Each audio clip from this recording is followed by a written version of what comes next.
ठाण्याच्या विकासाबाबत शरद पवारांकडे चुकीची माहिती असल्याची टीका संजय राऊतांनी केली आहे। शरद पवारांनी काल एकनाथ शिंदेंचं कौतुक केलं होतं। आता यावर ठाकरेंचे खासदार संजय राऊतांनी शरद पवारांवर निशाणा साधलाय।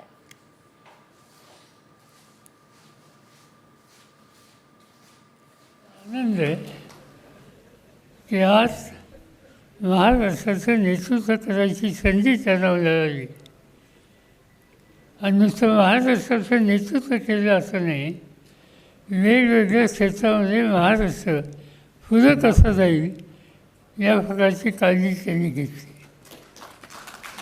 ठाणे, नवी मुंबई हा सगळा नागरी भाग आहे आणि अलीकडच्या 50 वर्षामध्ये नागरी प्रश्नाच्या संबंधी जाण असलेला नेता कोण याची जर माहिती घेतली तर कटाक्षानं एकनाथ शिंदेंचं नाव द्यावं लागेल। माननीय पवार साहेबांकडे चुकीची माहिती आहे। ठाण्याचं राजकारण योग्य दिशेने नेण्याचं काम गेल्या 30 वर्षामध्ये शिवसेनेनं केलेलं आहे। आज ठाण्यात तुम्हाला जे दिसतं आहे, दादोजी कोंडदेव मैदान असेल, पहिलं नाट्यगृह असेल, गडकरी रंगायतन असेल, या सगळ्या बाळासाहेब ठाकरेंच्या संकल्पना होत्या, माननीय शिवसेना प्रमुखांच्या। एकनाथ शिंदे ठाण्याच्या राजकारणात फार उशिरा आले।